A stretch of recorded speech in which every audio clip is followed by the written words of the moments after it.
Hello friends, welcome back to my channel. आज मैं आपके लिए लेकर आई हूँ ट्रू स्टोरी से इंस्पायर्ड होकर बनी एक ऐसी लड़की की कहानी जिसने अपना वेट लॉस किया और साथ में न्यूयॉर्क मैराथन कंप्लीट करके सबको चौंका भी दिया। कहानी की शुरुआत होती है ब्रिटनी नाम की लड़की से जो अपना वेट कम करना चाहती है और साथ में अपनी अनहेल्दी लाइफस्टाइल को चेंज भी करना चाहती है। ये मूवी 2019 में रिलीज हुई थी और इस मूवी का नाम है ब्रिटनी रन्स अ मैराथन। तो चलिए सीधे चलते हैं कहानी की ओर। ब्रिटनी एक हंसमुख, शरारती और कामचोर किस्म की लड़की होती है। ब्रिटनी न्यूयॉर्क में अपनी दोस्त ग्रेचन के साथ रहती है एक अपार्टमेंट में रेंट पर। ब्रिटनी के लैंडलॉर्ड का नाम कैथरीन था जो एक फोटोग्राफर होती है और उसका उस अपार्टमेंट में ही एक छोटा सा स्टूडियो होता है। ब्रिटनी न्यूयॉर्क के ब्रॉडवे नाम के थिएटर में टिकट कलेक्टिंग का काम करा करती थी जिसको वो बहुत ही बेमन से करती थी। उसे ये सब काम बिल्कुल अच्छा नहीं लगता था। ब्रिटनी और ग्रेचा हमेशा night club parties, drink, smoke, junk food यही सब फॉलो किया करते थे। और तो और वो दोनों डॉक्टर्स की दी गई प्रिस्क्रिप्शन टैबलेट्स को भी नशे के तौर पर यूज किया करते थे। एक दिन अचानक से ब्रिटनी की तबीयत खराब हो जाती है। जब वो डॉक्टर के पास चेकअप के लिए जाती है तो डॉक्टर उसको बहुत लंबा चौड़ा लेक्चर देते हैं और उसे ये भी बोलते हैं कि तुम बहुत ज्यादा मोटी हो, तुम्हारी अनहेल्दी लाइफस्टाइल के चलते तुम बहुत ज्यादा बीमार भी पड़ जाओगी, तुम अपना वजन कंट्रोल करो।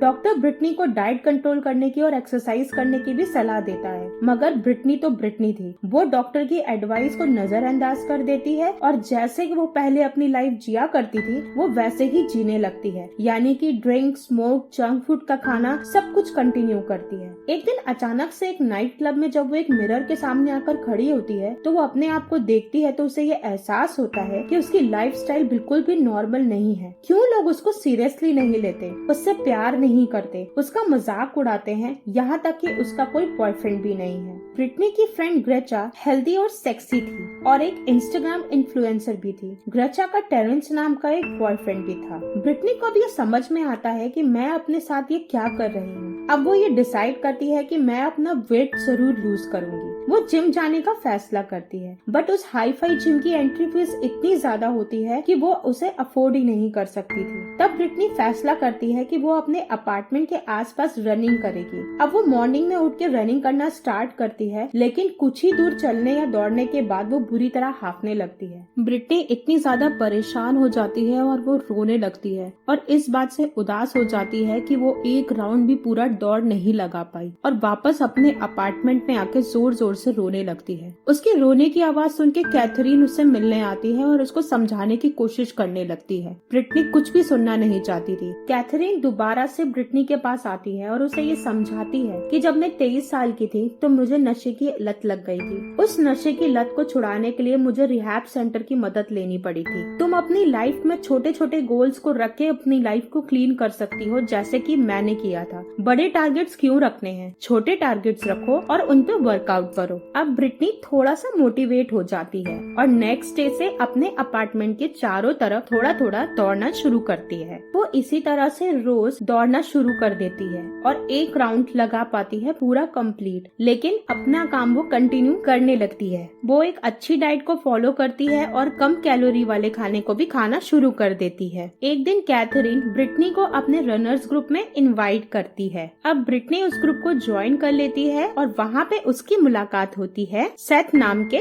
लड़के से। सेथ अपने बारे में ब्रिटनी को बताता है कि मेरा बेटा मुझे ताना मारता है कि डैडी आप फिट नहीं हो, इसलिए मैंने रनर्स ग्रुप ज्वाइन किया है अपने आप को फिट रखने के लिए। कुछ दिन की कड़ी मेहनत के बाद ब्रिटनी 2 किलोमीटर्स का अपना चैलेंज पूरा कर लेती है एक साथ दौड़कर, जिससे वो बहुत ज्यादा खुश हो जाती है। साथ में उसका वेट भी अच्छे से कम होना शुरू हो जाता है। कुछ महीनों के बाद ब्रिटनी अपने रनर्स ग्रुप में 5 किलोमीटर्स का एक चैलेंज एक्सेप्ट करती है और उसे भी थक थक कर कंप्लीट कर लेती है। और यहाँ पे एक बहुत ही फनी सीन दिखाया जाता है कि ब्रिटनी और सेथ जब दौड़ रहे होते हैं तो छोटे छोटे प्राइमरी स्कूल के बच्चे भी उनसे आगे निकल जाते हैं और ये सीन वाकई में बहुत फनी होता है। कुछ दिन के बाद ब्रिटनी न्यूयॉर्क मैराथन का एड देखती है। उस मैराथन के एड को देखने के बाद उसके दिमाग में एक आइडिया आता है। ये मैराथन न्यूयॉर्क में हर साल नवंबर में होता है, जिसमें लोगों को 42.2 किलोमीटर का लंबा सफर तय करना होता है।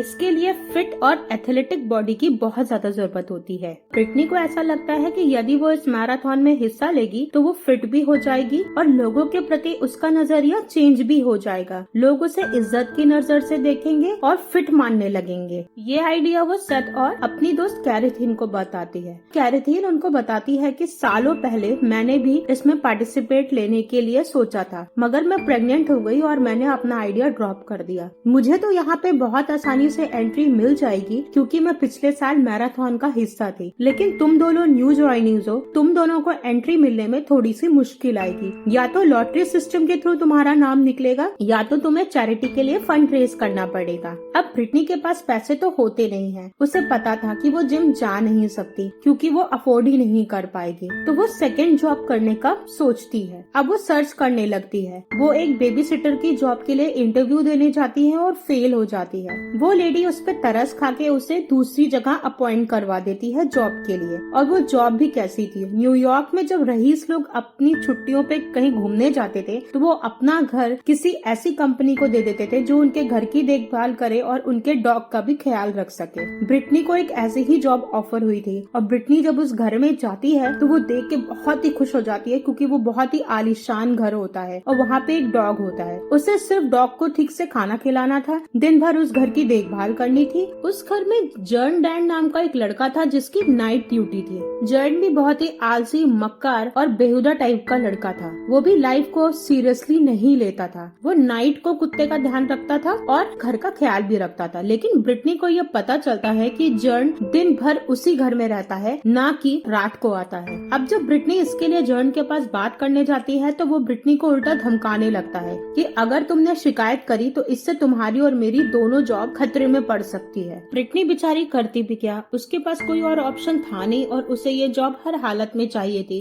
क्योंकि उसे पैसे जो कलेक्ट करने थे मैराथन में टिकट हासिल करने के लिए। इसीलिए वो जर्न को कहती है कि अब हम कुछ कर नहीं सकते, इसलिए तुम भी डे टाइम में यहीं रहो। ब्रिटनी अब जिम ज्वाइन कर लेती है और सेथ और कैथरीन के साथ जम के वर्कआउट करने लगती है। उसका वेट कम होके 74 केजीज हो गया था। कुछ दिन के बाद ग्रेचन का उसके बॉयफ्रेंड के साथ ब्रेकअप हो जाता है। इस वजह से वो इतनी फ्रस्ट्रेट हो जाती है कि हर किसी से गुस्से में बात करने लगती है। वो ब्रिटनी से भी नाराज हो जाती है और उससे झगड़ने लगती है। अब ब्रिटनी करती क्या, वो लड़ाई करके उस अपार्टमेंट से अपना सामान लेके उसी ओनर के घर पहुंच जाती है जिस घर की वो देखरेख करती थी। इसी घर में जर्न और ब्रिटनी दोनों साथ में रहने लगते हैं। अब ब्रिटनी पहले से कहीं ज्यादा समझदार और होशियार हो गई थी। वो अपने टिकट कलेक्टिंग जॉब को लेके बहुत सीरियस हो जाती है, जिससे कि उसकी बॉस उसके ऊपर बहुत खुश होती है और उसे विश्वास ही नहीं होता कि ब्रिटनी इतनी अच्छी लड़की कैसे बन गई। ब्रिटनी के बॉस का हस्बैंड हर रात अपनी वाइफ को लेने आता था और जब वो ब्रिटनी को देखता है तो वो देख के हैरान रह जाता है कि ब्रिटनी इतनी खूबसूरत लग रही है। वो ब्रिटनी से कहता है कि तुम्हारा रात में अकेले ट्रैवल करना सेफ नहीं है, चलो मैं तुम्हें घर छोड़ देता हूँ। ये बात सुन के ब्रिटनी बहुत हैरान हो जाती है और उसे ये रियलाइज होता है कि मोटी लड़कियों को तो लोग सोचते हैं कि कोई हाथ भी नहीं लगाएगा, ये तो सेफ है, इसलिए उनको कोई भी लिफ्ट देने का ऑफर कभी देता ही नहीं था। यानी कि ब्रिटनी को कोई नहीं कहता था कभी कि चलो मैं तुम्हें घर छोड़ देता हूँ। अब ब्रिटनी को एक लाइफ पार्टनर की जरूरत थी। उसे अपने जीवन में अकेलापन महसूस होने लगता है। वो एक ब्लाइंड डेट वाली वेबसाइट पे अपना प्रोफाइल बनाती है जर्न की मदद से और एक ब्लाइंड डेट पे जाती है। ब्रिटनी को बहुत सारे लड़कों के ऑफर आने लगते हैं और वो एक लड़का सेलेक्ट करके उसके साथ डेट पे चली जाती है। डिनर के बाद वो उस लड़के के घर जाती है जहाँ पे उसे ये पता चलता है कि वो लड़का उससे प्यार नहीं करता था, उसे तो सिर्फ वन नाइट स्टैंड से मतलब था। जिससे नाराज होकर ब्रिटनी वापस उसी ओनर के घर पे आ जाती है और जर्न को आके सारी बातें बता के रोने लगती है। कुछ दिन के बाद कैथरीन ब्रिटनी को ये बताती है कि उसका एक्स हस्बैंड उसको बहुत परेशान कर रहा है क्योंकि वो किसी जमाने में ड्रग एडिक्ट थी, इसलिए वो बच्चों की कस्टडी उसको नहीं देना चाहता है, जिससे कि मैं बहुत ज्यादा परेशान हूँ। उधर ब्रिटनी भी मैराथन दौड़ के ये प्रूव करना चाहती थी कि मैं क्लीन हूँ और मैं फिट और हेल्दी भी हूँ। ब्रिटनी और जर्न फर्स्ट टाइम इंटीमेट हो जाते हैं। ब्रिटनी के लिए ये स्कूल के बाद का फर्स्ट एक्सपीरियंस था। कुछ दिन बाद मैराथन के लिए जब लॉटरी निकाली जाती है तो उसमें सेथ का नाम होता है लेकिन ब्रिटनी का नाम नहीं होता, जिससे कि वो काफी उदास हो जाती है। कैथरीन एक बहुत ही अच्छी लेडी थी। वो हर साल किसी न किसी जरूरतमंद आदमी को पैसे दान में दिया करती थी। वो ब्रिटनी के पास जाती है और उसे वो पैसे देती है, लेकिन ब्रिटनी उसे लेने से मना कर देती है। ब्रिटनी उसे कहती है कि मुझे सब कुछ अपने दम पे हासिल करना है, मुझे किसी का एहसान नहीं चाहिए। और वो खुद से पैसे इकट्ठा करने लगती है और साथ में मैराथन की तैयारी भी वो जोर शोर से करने लगती है। एक दिन रनिंग के दौरान उसके पैर में फ्रैक्चर हो जाता है। डॉक्टर को दिखाने पे डॉक्टर उसे कहते हैं कि तुम्हें कम से कम 8 हफ्ते तक कंप्लीट बेड रेस्ट की जरूरत है। अब इस साल ब्रिटनी का मैराथन में पार्टिसिपेट करना ना के बराबर था। इसी बीच वो अमीर लोग जिनके घर में ब्रिटनी और जॉन रह रहे थे वो लोग वापस आ जाते हैं और घर के अपनी ये हालत देख के हक्का बक्का रह जाते हैं और ब्रिटनी और जॉन को लात मार के घर से बाहर निकाल देते हैं। ब्रिटनी सीधे अपनी बहन सीसी और उसके हस्बैंड डिमेट्रियस के घर चली जाती है रहने के लिए। अब वो देखती है कि सेथ और कैथरीन ने मैराथन कंप्लीट कर ली है, जिसे देख के वो खुश भी होती है और उसे दुख भी बहुत होता है कि इस साल वो मैराथन में पार्टिसिपेट नहीं कर पाई, जिसके कारण वो बहुत ही ज्यादा अपसेट और चिड़चिड़ी होने लगी थी। उसने सबसे कांटेक्ट खत्म कर दिया था। अब वो न किसी से मिलती जुलती थी न किसी से बात करती थी। उसे ये लगता था कि उसने इतनी मेहनत करी लेकिन उसके बाद भी वो फेल हो गई। वो सबसे दूर भागने लगी थी। एक दिन डेमेट्रियस अपने बर्थडे पे आसपास के सभी लोगों को बुलाता है। उस बर्थडे पार्टी में एक लड़की आती है जो बहुत मोटी होती है और ब्रिटनी उस लेडी का बहुत बुरी तरह मजाक उड़ाने लगती है, जिससे कि वो रोते हुए वहाँ से अपने घर चली जाती है। डेमेट्रियस इस बात से बहुत नाराज होता है और वो ब्रिटनी को समझाता है कि तुम ये क्यों कर रही हो, ये बहुत गलत बात है।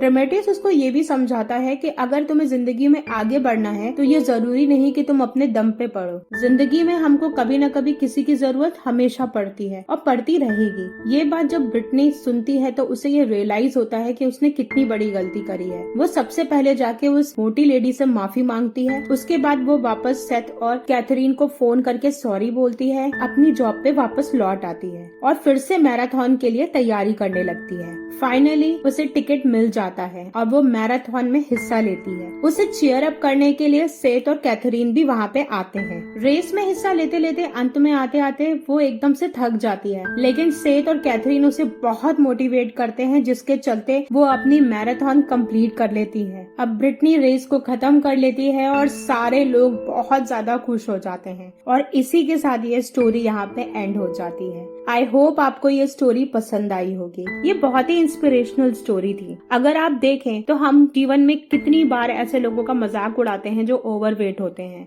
आप उनका मजाक उड़ाने के बजाय उन्हें मोटिवेट कर सकते हैं। अगर आप उन्हें मोटिवेट करेंगे तो वो कुछ अचीव कर पाएंगे। अगर आप उन्हें मोटिवेट नहीं कर सकते तो कम से कम उनका मजाक ना उड़ाएं। अगर आपको मेरा एक्सप्लेनेशन पसंद आया हो तो प्लीज मेरे चैनल को लाइक करिएगा, सब्सक्राइब करिएगा और कमेंट जरूर करिएगा और शेयर भी करिएगा। तब तक के लिए goodbye and thank you.